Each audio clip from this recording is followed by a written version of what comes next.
মানে চাচাও জানে যে পাক্কা শয়তান, ঠিক না? বাংলাদেশ থেকে অসংখ্য টাকা পয়সা অবৈধ কায়দায় লুটপাট করে করে শয়তানি করে করে এই লোকটা যখন সৌদি আরবে গিয়েছে আরাফাতের মাঠ, সেখান থেকে চলে এসেছে মুজদালিফার মাঠ, পাথর সংগ্রহ করে পরের দিন সকালবেলা এসে গেল জামারার মাঠে, মানে শয়তানকে পাথর মারার জন্য বাংলাদেশের টপ লেভেলের পাক্কা শয়তান ওই এসে শয়তানকে পাথর মারতেছে। ওই শয়তান মনে মনে বলে, বড় ভাই তুইও যা আমিও যাই। কি কেমন লাগছে?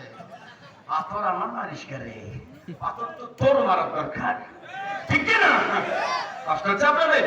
নাই সময় বেশি নেব না, কষ্ট নিয়েন না মনে।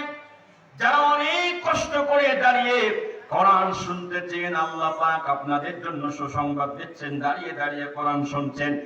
إنما تنذر من اتبع الذكر وخشي الرحمن بالغيب فبشره بمغفرة وأجر كريم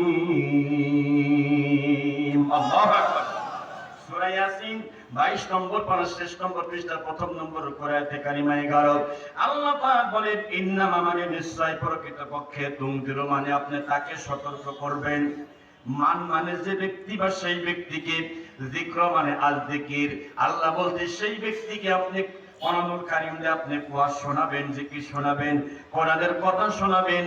ওয়া খাশিয়ার রহমান বিল গায়ব যে মানুষটা আল্লাহকে না দেখে ভয় পায় তাকে আপনি কোরআন শোনাবেন। বিনিময় কিভাবে? আবাশশিরহু বিমাগফিরাত আমি আল্লাহ জীবনের গুনাহ maaf করে দিব। সুবহানাল্লাহ। আপনি সবাইকে বলতে যাবেন না, বাজারে আমার কত মানুষ এক হাতে চা এক হাতে বিড়ি, মামুদে কোনটা খাবে টের পাচ্ছে না।